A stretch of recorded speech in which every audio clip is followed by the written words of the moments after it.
Well, it's so important that we stay on track when we're working with deeds and other records that tell us so much about our family and our history. So let's get back on working with the tools of abstracting. Come on and join me now.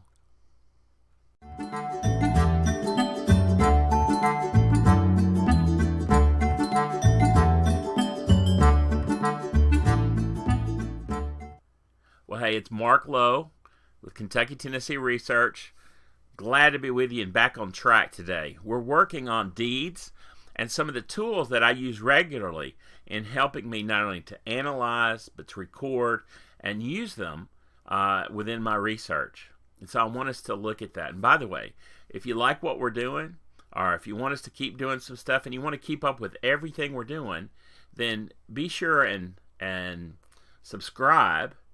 And also click the little bell if you like what's going on, and you'll be up to date, knowing everything that's happening and being current with everything we're doing. In fact, if you have any comments or things that you'd like to see and hear, you surely know how to reach me. But if not, put them in the comments below, and we follow up on those, and we'll always look at new topics and ideas, things for us to all talk about as we're kind of voluntarily enclosed and working within the confines of our homes, perhaps, or our offices, or wherever you're choosing to do.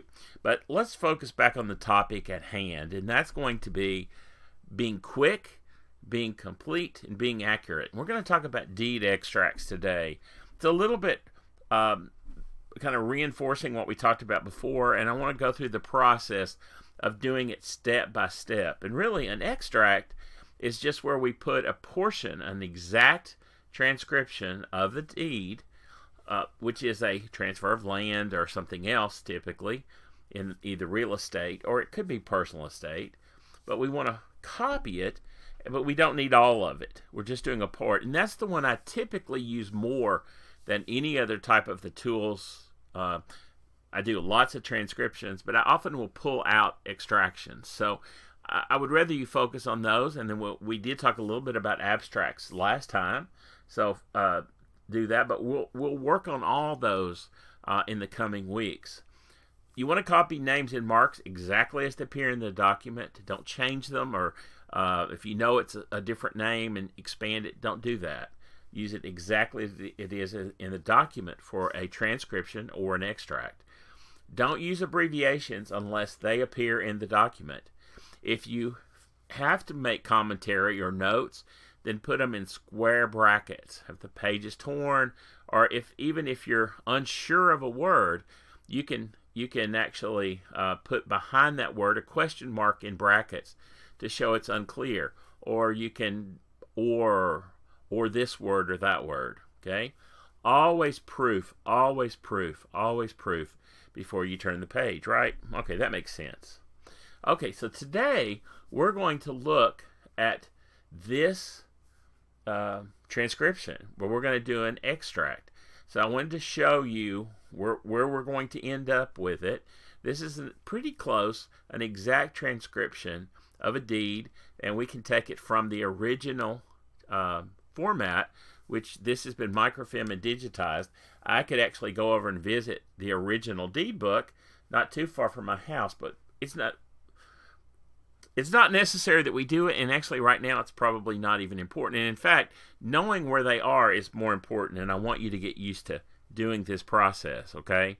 I mean, again, one of the aspects about this is doing what we can right now. Don't worry about what you can't do. Worry about what you can focus on. And if you're working on your family, deeds are an important part of understanding a family. Whether they owned land or not, deeds often tell the story of a family and a piece of property. You know, hopefully you may have, I've talked about these deeds that are there, and what's great about these are the original deeds that were given back, in this case, to my family member, and they have notes in regard to their recording in the deed books by in the state of Tennessee by the registrar's office. So that stamp and notation is there. Also that the taxes are paid, where it was recorded, what deed book and page number, any tax references of stamps often are included in there, and notaries, etc. There's lots of notes. Okay, this is all usually also recorded in what we call the official copy, which would be what's recorded in the deed book. And so that's what we're going to use and practice reading them, practice transcribing or copy them. And so we're going to go through those steps kind of one by one right now to make sure that you and I both understand what we need to do, okay? So we want to find the original, or at least the copy that we're accessing. And we're very blessed to have Family Search available to us, and there are a few places perhaps that we don't have access to all land deeds. And if you need samples to use, I would encourage you, because they're close to me and I'm familiar with those. If you want to practice on some, use the ones from Tennessee. Almost all of those are available and there's no problems with the access. And so anyone that if you want to practice with one and you want to send it to me to review, then I need to know definitely, and I'll show you, I need the citation to tell me where it came from, and then your copy, and you can mail those to me or attach them. If you're interested in that, mention that, and I'll share an email address, although I think you guys know how to find my email address on my website or otherwise. So if we go to Family Search, we're not going through records. We're going to go to the deeds. So we're going to search and then go down to catalog. And hopefully you're familiar with this, but if not, take the time to figure out how to get into these records. Now, once we're there within the catalog, then there's a place for us we can search by place, surnames, titles of documents, an author, subjects or keywords. And we'll be doing all of that in the weeks and days ahead as we're looking for records and access. We can also, if we have already got a film number, we can actually type that film number in, and I'll show you how to do that in another opportunity when we're working together, okay? And we'll look for all availability at this point. So what I want you to do is the deed that we're looking for is local to me. It's Robertson County, Tennessee. So we're going to search by place. And all you have to do is start typing Tennessee, comma, Robertson. And in fact, as soon as you start doing that, Family Search is going to supply you with the what it thinks you're trying to type. If it is, you can click on that and go forward to search. If not, at least type that much. It will always add United States in this case to the beginning of that, but this is all we have to type in our place field to get to that. So then once we're there, we're going to hit search. And then it'll take just a second. It'll be a full screen. I'm just showing you a clipping of that. So now it's taken us to, in this case, the place that we were searching for, which is Robertson County, Tennessee, and the records. Notice there's a standard format of the way the catalog lists them, and they're generally in an alphabetical format. Now, this will only have that section listed if there's a record of that type there. So there may be differences between one location and another, but you'll notice it starts with biography and generally goes down. In this case, we're looking for land and property. And there are two entries for that. There's land and property indexes. And so we already know the deed book and page number in this reference. And so we're going to just go for land and property. I would suggest, too, that you take some time, if this is new to you in that process, you take some time just to look how this is laid out. Certainly you could print the page out and begin to understand more. But actually, practice makes perfect. So it's much better just to go and look, and that will help you the next time you access, and then you'll know better the next time. Every time we do it, we get better. I mean, we learn a lot from making mistakes, so don't be afraid to make a mistake, because we learn in that process how to do better. I trust that you'll do that. Okay. Now, once we click on that, it's like a little arrow, and it will expand. The page will expand, and it'll show what's underneath that land and property. There's 6 entries. You'll notice that the top one in this case is already kind of that purpley red. That's because I've just previously clicked on it, and so if you do this regularly, it'll show the one you just used, to showing that that's the active one that you've looked at. I've looked at all of these at some point, but that one is the one that we're interested in. You might look, and there might be multiple copies saying the same thing. So look to see who the author is. if we're looking in this case for the county court clerk or the register of deeds, in this case to have published these records.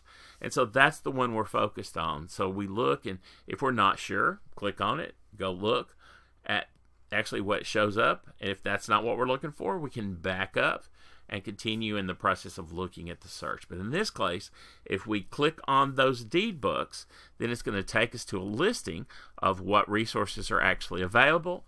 In this case, I've gone down to kind of the middle of that section, but notice that we're looking for deed book 9, page 475.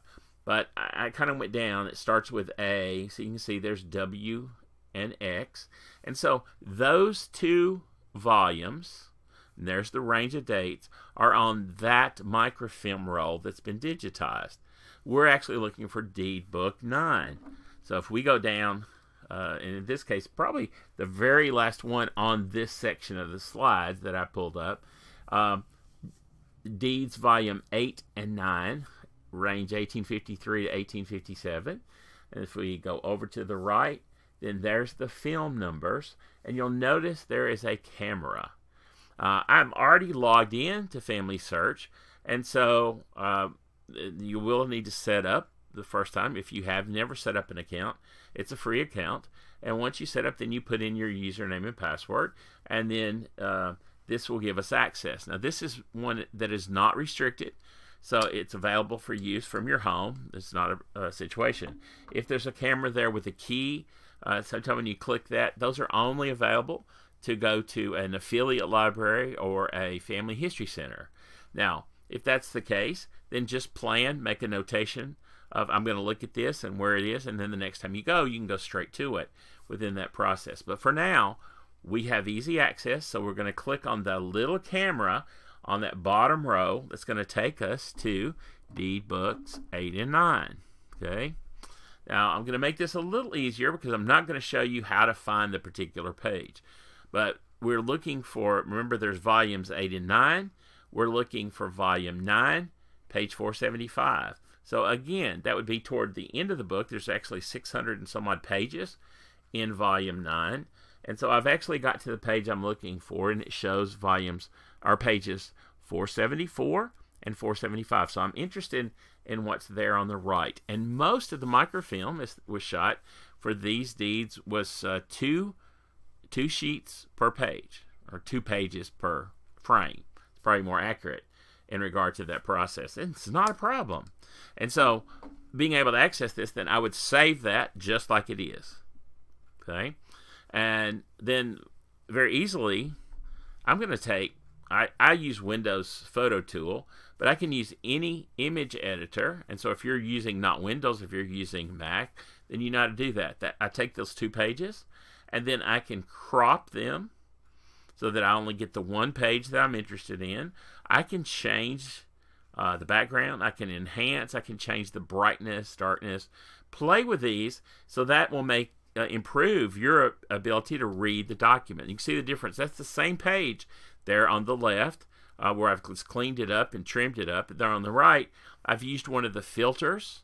So I can change the coloration or background. Do some playing there too. But you may want to save it one way or save it the other. But the point is to make it readable for you, because that's what we need to do with it. I need to be able to see it. That's the key, right? Now remember, an extract is a word-for-word copy of a portion or a section. And then it usually includes quotation marks to show that it's a quote. It can have ellipses, the 3 dots, to show what's missing. But in this particular case, I already have a transcription, but you don't. So if we're going to look at this, I've shown you how to get to deed book 9, page 475. Okay. Now, I also want to show you one other thing. Whenever I then pull that image up on my screen in the really good quality that I'm ready to transcribe it, often when I transcribe directly, I'm going to put a window on a window. In other words, I'm going to open, in this case, my Microsoft Word, and I will open that and minimize the window, or make it a window size so can I adjust the window, and then I'll pull up the big screen with the document that I'm transcribing in the back. And there's lots of tools to do this, but this one works wherever I am on what computers. It's usually not an issue. And then my little window, I'll just, as I need to adjust the big screen, I might have to move my window to the side, etc. But I can actually type and scroll in regard to this, and I'm actually creating the transcription as we speak. And so I can go back and read the correction. I can go back and verify that I've typed the right information. Either one, play until, well, actually this is work, I understand, but it's fun. Make this work for you. And often, rather than create a difficult thing, sometimes you're trying to hold a document up, which that works. You could pin a document up beside your computer and you could type it straight from that if that works for you. If this works for you, where you can adjust the size, because I can make it larger, smaller, brighter, darker. I can do the adjustments and type it simultaneously. And then I'll probably, at some point, I may print my original document copy, and I may also print my transcription or extract, whichever I'm doing, and lay them side by side and compare them as well. The point is I want them to be an exact word-for-word copy. Okay, that makes sense. Or does it? Well, the whole point is, if you're doing that, you be sure that you compare your transcription or extract with the original, or to the original that you copied it from. In fact, when I'm doing a transcription or copying from something, I often will note at the bottom that this was transcribed by me on this date from a copy taken from the microfilm, or a digital copy of the microfilm and the source. If I copied it from the wheel book, I could do a transcription from the original book over in the archives, or in the deed office, or in the courthouse. So it's important that you note that, so that someone who looks at that transcription in the future might have a better understanding of what you were doing at that moment. In other words, were you looking at a good copy, a bad copy, a photocopy that was made 50 years ago and photocopied again? And so we can include that in notes at the bottom of our transcription or extract. Either way, we want to compare it. We want to make sure that we're looking at the right thing. Okay? So then let's go back to that transcription once you've done it. The difference in a transcription, which would be the full document, and an extract, is that I'm only really needing to transcribe a portion of it. Now, I've highlighted a section, and I'll tell you why that's of importance. So, for example, if I'm looking at the where this land was, where this property might be, and I'm looking at it over time, and I'm saying, well, it came from here, and came from here, and it came from here, although I still have the whole deed. What's important in this is this is in the 9th Civil District. It's a tract of land, about 7 acres, that was purchased from, so the person who's selling it, Mr. Hockersmith in this case, purchased it from Joe C. Stark, being lot number 14 in the plan of the addition to the town of Springfield by Joe C. Stark. Okay, now, if I'm trying to illustrate a point or write a report, or I'm talking about if I'm related to Stark and I'm talking about his building up of the city, or if I'm interested in the land and I'm talking about this addition and how it fits into the scheme of the history of the area, or anything in regard to that. The extract, rather than copy that whole transcription, I could pull out that note of just where this land came from, or how it came to be Mr. Hockersmith's, and that he's now selling it. And so I could include that. You've seen extracts in lots of things that folks have written over the years, and the same thing can be true with deeds. We don't have to put everything, depends on what the purpose is. So a good transcription would include everything. I want you to know how to do that. I want you to get comfortable. But I also want you to know how to use an extract, a portion of that document, to really identify what's there and how to use it. So in this case, that's what I'm interested in. And so if I was doing that as an extract, I probably would still start with E.S. Hockersmith to W.H. Farmer and the date. That was the top of that deed. And I could include all of that point up to that, and I could do ... Or I could just pick, the top part, kind of the header, we would say, of that deed, and then kind of eliminate, and then do ... do quotation mark, ... being in the county of Robertson, and that section that's highlighted, and then a period, and then a quotation mark, and then I would cite Deed Book 9, page 475. Now, there may be more, you understand, there may be more of that, or it may be that I'm interested in the description, the further description below that. Whatever it is that you're emphasizing, that's what you include in an extract. And so you have the choice. So, in fact, I would recommend first practicing doing a full transcription. And it doesn't have to be a long deed. The whole point is to get used to picking something and then doing a transcription. The longer may be great, and it may be okay to do that, but we want to be able to be complete. We want to be accurate, and we want it to be something that's useful and worthwhile. Okay, here's what I want you to do. I want you to go find and go choose a deed. It can be one within your research. I would encourage it to be one within your research, one that you either already have a copy of that deed, or you can go to Family Search, go to the archives, but certainly at home, access it at Family Search. If you don't have one, you could use this one. Pick one. Go to Robertson County, Tennessee. Go to anywhere in Tennessee. Go to Kentucky. Go anywhere. Pick a deed. And so go online and download that. Okay? And then I want you to figure out how to just copy it from Family Search, in particular, if you haven't done that.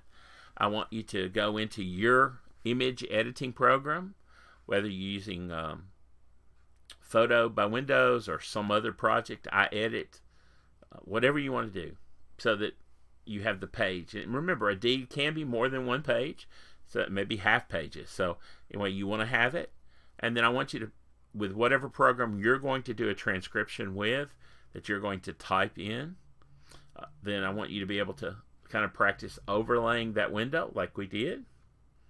Then I want you to finish with a typed extract. Does not have to be a full transcription, although you're certainly welcome to do a full transcription.